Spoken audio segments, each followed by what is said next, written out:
Plenty of news dropping over the weekend, boys. A busy week in terms of WoW news as we approach what is the final week before the reset that'll hit for patch 12.1, Season 2, and everything else. There's class changes, dungeon changes, changes to your changes, so quality of life changes. Let's just get into it. First off, we know Curse of Ulatek, the big patch day, August 11th. That reset day will probably be an extended reset day. That's the day that 12.1 will officially go live, but your Season 2 won't actually kick off until August 18th. We've gone through all these dates. Everybody knows them now. You've marked your calendars, maybe taken some time off of work, I don't know, or told your wife that file the divorce papers now because you don't want to be busy that week. Anyways, August 18th, also we know the raid opens up and everything else. Step into layers as well. We know single fight, basically mini world bosses now are like mini raids. That's how that's going to work. We talked about that. The new queuing system coming with that is interesting, where when you queue up, you will actually be ported into the room standing around with everybody else who is officially queuing up for it. So it's like a live queue system. Kind of interesting there. We'll see how that works out. We got the August trading post, very much cowboy themed. We look at all those items just the other day. There's a video up on YouTube all about that.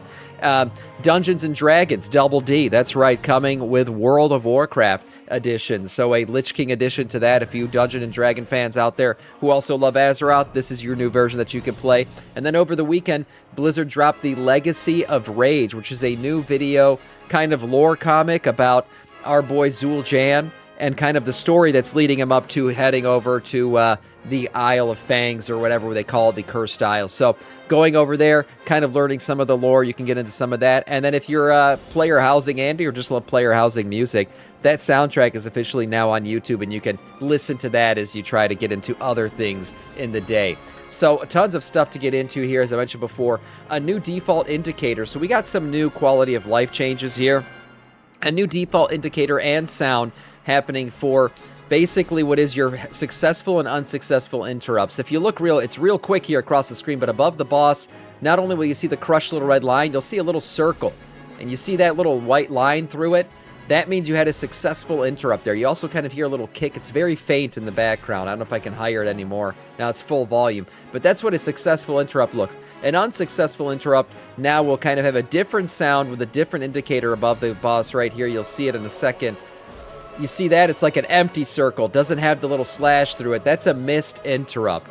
So you and all your friends will now know that you completely fucked up your interrupt, and everybody's going to die because of it. So don't mess that up anymore. Nice little quality of life change there, and a little indicators to whether or not your interrupt hit correctly. Also, another one that's probably should have been in the game years ago, but now we will have a back button for your achievements tab. So yes, as you go into different achievements, we know you can get pretty deep into these, clicking from one achievement to another. Now your back button, you'll have a back button right here that lights up, and you'll now be able to click that and back out of different achievements on your tab. Yeah, nice indeed. This is one that I think should have been there from the very beginning. I guess good thing we're finally getting it in patch 12.1, so that's pretty good. Also, new unlock screens. Do you like the new Silvermoon? Is it your place? You want to be there all the time, every time? Well, there's two new backgrounds, I should say campsites, that you'll be able to use when you log in now. We have the Silvermoon City campsite and the Silvermoon and Void campsite. These two new starting screens right here will be unlockable via some quests. We have the Unity Against the Void quest, which you can pick up from Lady Liadrin, which 12.1 goes live. You have to complete it 4 times to get these Silvermoon Citizens emblems, 4 of which will give you the new background here. Also, there's the Trailing Zalateth, which you'll be able to pick up from Varisa Windrunner. These will give you Void Vestiges, also 4 of these required, a total to be able to get this nice little Void Edition background right here. So 2 new warband screens. These are stackable quests, evidently. You can do both of these at the same time. These are just like collecting shit, doing shit. A lot of the stuff that you already do will basically be able to give you the stuff needed for these quests. So doing this, yeah, get yourself a new warband screen. Why not? Moving on, no bonus rolls in the first vault for Season 2. That's right. So no selecting bonus rolls. Look, Blizzard didn't want people to basically bypass the first section or selection of items, because that was going to be the strategy. Basically, don't pick up any of the items in your first vault that opens up this season. Instead, pick up the bonus roll, because we all know the items in the next week are going to be much better because Season 2 will officially kick off and everything else. So that will not be available. Here are a couple other changes coming with this. As previous seasons, Midnight Season 1's competitive PvP will end at 10 p.m. the night before patch maintenance begins. Season 1 of Mythic Plus dungeons will remain available until the servers go down, so you still have your chance of getting cutting edge and ahead of the curve until the servers officially shut down based on whatever time wherever you are. Once those servers go down, that'll be the cutoff. When they come back up, you'll be rewarded with the achievement if in fact you did get it just before things went down. Also, the 1%, top 1%, 0.1%, those will all be calculated. Achievements will be awarded once the servers come back up. World content and delves during this season, the first week, or the preseason week as Blizzard's calling it, that week of August 11th to August 18th, Delves difficulties 1 through 11 will be available, and single question mark difficulty Delve Nemesis boss will be killable that week. There'll also be some new outdoor features such as Curse Surges, Vaults of Altotech are available during the preseason. Pinnacle caches drop Season 2 veteran gear during the preseason week, and then Hard Prey system is also available during the season. Those will drop veteran gear from Season 2. So those will be what you're doing kind of in the preseason, getting ready for those. And then once the week of August 18th hits and that maintenance hits, you'll have bountiful delves available. Coffer keys will begin to drop. Double question mark delve nemesis boss will be available with the achievement Fabled Let Me Solo Him if you kill him in the first week that he's available. We're going to talk about him in a little bit because Blizzard actually made him more difficult than he previously was. So that's going to be an interesting fight for sure. What I would say when it comes to delves, definitely crank these up to at least a level 10 in that first week to be able to do the double question mark boss. And of course, set yourself up for basically what will be bountiful delves unlocked at the highest freaking level that you want them to be unlocked for your vault and everything. So that'll be a good thing, basically leveling up these delves in that first preseason week is a good use of your time for sure. During the preseason for dungeons, the new Season 2 dungeon pool will be active with Heroic and Mythic 0 difficulties, but Mythic 0 difficulties will be on a weekly lockout for that first week, so you can only do one of each for that first week. Those things will be awarding, I believe, Champion 1 of 6 gear for that first week. So that's what you'll be getting from those Mythic Zeros. Also, with maintenance on the week of August 18th, you'll be able to earn your first Mythic Keystone from Mythic Plus Dungeons becoming available, and then Mythic Zeros will move to a daily lockout, which is the normal way of doing things. Raids and layers. During the preseason week, the world difficulty for Tidebound Grotto Layer will be available. That's the new world boss style of doing things, dropping for a Season 2 veteran gear. And then these items will bind on pickup, just letting you know, like the gears earned in raids. Layers have a weekly lockout, and the Void Core, when available, can only be used once per week on a layer. With maintenance kicking off on August 18th, Venomous Abyss Raid opens, normal, heroic, and mythic difficulties along with Raid Finder Week 1, and then normal, heroic, and flexible mythic difficulties for the World Boss Tidebound Grotto will also be available. For PvP, new training grounds arenas are available at the start of the preseason, along with unrated PvP activities like battlegrounds and outdoor world activities. And then Season 2 will kick off. You'll get your rated PvP season. Basically, the start of the Venomous Gladiator Gore Drake, chasing that down, and the Vicious Light Bloom Boar mounts. So your Vicious and Gladiator achievements, that's when all that kicks off. Other rewards, during the preseason week, the Great Vault will offer rewards based on the activities of the final week of Season 1. Season 2's Great Vault credit starts accruing at the preseason week, so there will be a vault that opens after that preseason week, so doing those Mythic Zeros will probably be the best way to fill that out. Crafting Sparks will also begin during the preseason. Void Core bonus rolls, again, will not be available in that first vault until the actual season kicks off. Then you'll be able to select those bonus rolls, so there you go. For the first week, Great Vault Season 2 maximum gear level attainable from World Row will be Champion 3 of 6. Subsequent vaults will be Hero 1 of 6 for open world content. If you're wondering what all these item levels are that I'm talking about right now, Champion 3 of 6 is a 292 item level. Hero 1 of 6, 302 item level, or I should say 298. So yes, the item level is cranking up quite a bit. We have now a range of 259 for Adventurer 1 of 6 gear, all the way up to basically those special mythic bosses, 337. But for most people, it'll be 6 of 6 myth track gear will be 328. That'll really be the cap for most average people out there. Only the final 2 bosses in myth track raid or mythic raid will give you that 334 and 337 item level gear. So that's what that all looks like. Don't forget, doing Heroic Raid will now unlock Myth Track Vault gear. So that's going to be a big deal for a lot of people this season. Moving on to some of the changes coming from PTR, we got more class changes, more things happening. Blizzard dropped, I was surprised. I thought we got our last round of class changes, but no, more just hit over the weekend. So let's get into some of this. First of all, Blood DK.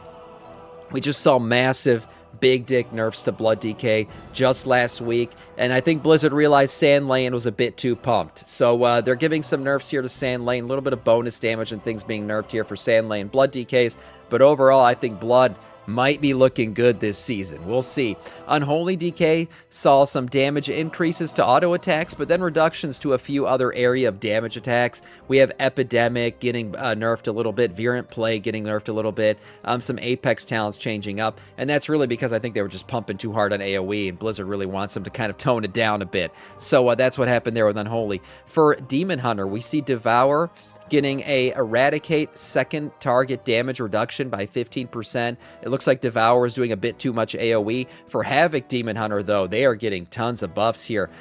Blade Dance, Death Sweep, Chaos Strike, Annihilation, and the Hunt damage, all getting increases in damage. The Hunt getting 12% increase, the rest of these getting a 6% increase. And then Essence Breaks, initial damage increase by 10% and secondary stats by 30%. So nice big buffs there for Havoc Demon Hunter. Looking pretty good going forward for them now. Balanced Druid was looking, it was like it was going to be the highest DPSer next season. It was absolutely pumping. The chickens were shooting beams out their asses. It was crazy to watch happen. Well, Blizzard also saw it happening, and they're reducing tons of their abilities here. We see Moonfire damage reduced by 5%, Sunfire damage reduced by 5%, Shooting Star damage reduced by 10%, Star Surge damage reduced by 3%, Starfall damage reduced by 3%, and Meteorites damage reduced by 15%. So a ton of reductions here. Yeah, Balance was pumping pretty hard. They still might be good. We'll see how that all turns out. But yeah, definitely some nerfs here coming. But Guardian Druid, all damage increased by 8%. So Guardian recently got nerfed, now getting buffed again. Blizzard trying to balance out what's going on there. We know Guardian finished out this season as the top dog when it came to tanking. Evokers, Devastation specifically, seeing some really good buffs here. We see their 4 set getting buffed, their 2 set getting buffs. Also, Deep Breath damage increased by 30%, Pyre damage increased by 10%, Disintegrate damage increased by 40%, and Living Flame damage increased by 50%. So Devastation has been devastated lately. Honestly, they haven't been doing good at all. So this is good to see for Devastation. They've been needing buffs. I'm glad to see them finally get addressed. Yes, do I hate on Scaly Boys sometimes? A little bit. Yeah, I mean, I think it's a weird fetish, you know, scales and stuff like that. But they deserve to be buffed a little bit. They deserve their time in the light, and I think they need these buffs. So that's good to see here. For Hunters, Beast Mastery, I like to call him Bestiality Hunter. Cobra Shot damage reduced by 20%. And then Marksmanship, all damage dealt by you and your pet has been reduced by 5%. And then Explosive Shot reduced by 33%. So Hunters, Beast Mastery, and Marksmanship getting nerfs there. For Mage, you're living good with these patch notes here. You're getting buffed. Arcane Blast damage for Arcane Mage increased by 20%. If you play Arcane, you know Arcane Blast, pretty much all of your fucking rotation. A nice increase by 20% there is a pretty big increase for Arcane, so that's good for them. Fire damage for Fire Mages, all damage increased by 6%. For Frost, we see a few changes to their set bonuses. It looks like some increases here, and then all damage across the board, actually, for Frost damage increased by 3%. So Frost getting a big increase by 3%, Fire getting increased by 6%, and then Arcane, a 20% buff to their freaking main abilities. So yeah, Mages, buffs across the board. Good shit. For Paladin, all healing for Holy Paladin increased by 5%. For Priest, all healing increased by 5%. Shadow Priest, though, seeing some reductions here. We're seeing a little bit of a reduction in their 4-set bonus, and Void Volley damage reduced by 10%. So a little bit of a change there for Shadow. Not too big of a deal, I guess, for their AoE maybe, but healing for Holy, that's good. They needed the buff. For Rogues, yeah, you're getting some love. You're getting some love. This is good. Assassination, all damage increased by 10%. Outlaw, all damage increased by 6%. And Sub-Titty, all damage increased by 10%. Good stuff for rogues. They've been needing the buffs. They've been needing a little bit of love. They're getting some from behind, of course. For shamans, we see Farseer, Ancestor Lava Burst reduced damage by 20%, and Farseer Ancestor Chain of Lightning reduced by 20%. So some AoE reductions there for Elemental Shaman. For Warlocks, we see Affliction. Haunt Now increases your damage dealt to the target by 16% for 18 seconds, was 12%, so that's a nice buff for Affliction. For Demonology, Shadow Bolt damage increased by 45%, Demon Bolt increased by 55%, and Summoning Gloomhound damage increased by 55%, so, or 35%, sorry. So good stuff for Demonology, nice buffs there. And then Destruction Warlock, Havoc now causes spells to deal 50% of their damage on the marked target, was 60, so that's a bit of a nerf. But Soulfire damage has been increased by 45%, and Chaos Bolt damage increased by 5%. So good stuff for Destro there. Overall, looking good here on these patch notes for Warlock. And then finally, Arms Warrior and Protection Warrior. For Arms, a bit of a reduction here. Some reductions to their 2-set bonus. Powerful Momentum now increases sweeping strike damage by 20%, was 25. Execute damage reduced by 15% as well. And then, as I said before, 2-set and a 4-set bonus reduction. So actually, 4-set here looks better. Mortal Strike and Overpower now increase the damage of your next slam by 20%.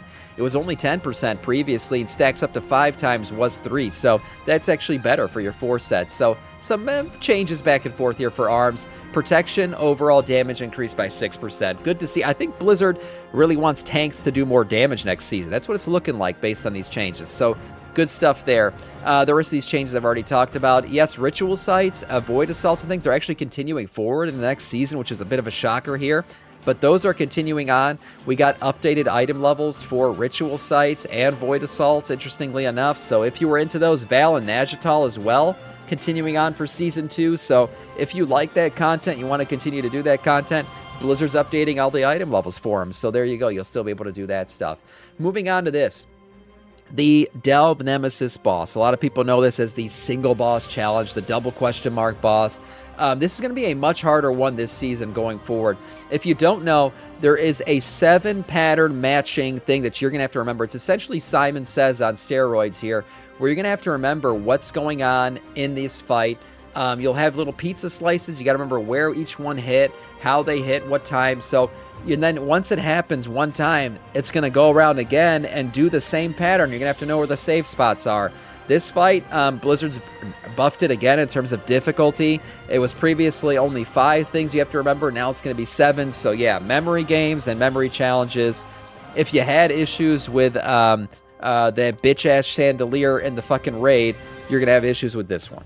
So, yeah, memory games. Blizzard wants to challenge your memory. I don't know. If you got Alzheimer's, this goes against you. You're never going to be able to do this. What can I say? The good thing is you'll probably forget that you fucked it up, so that won't be too bad either.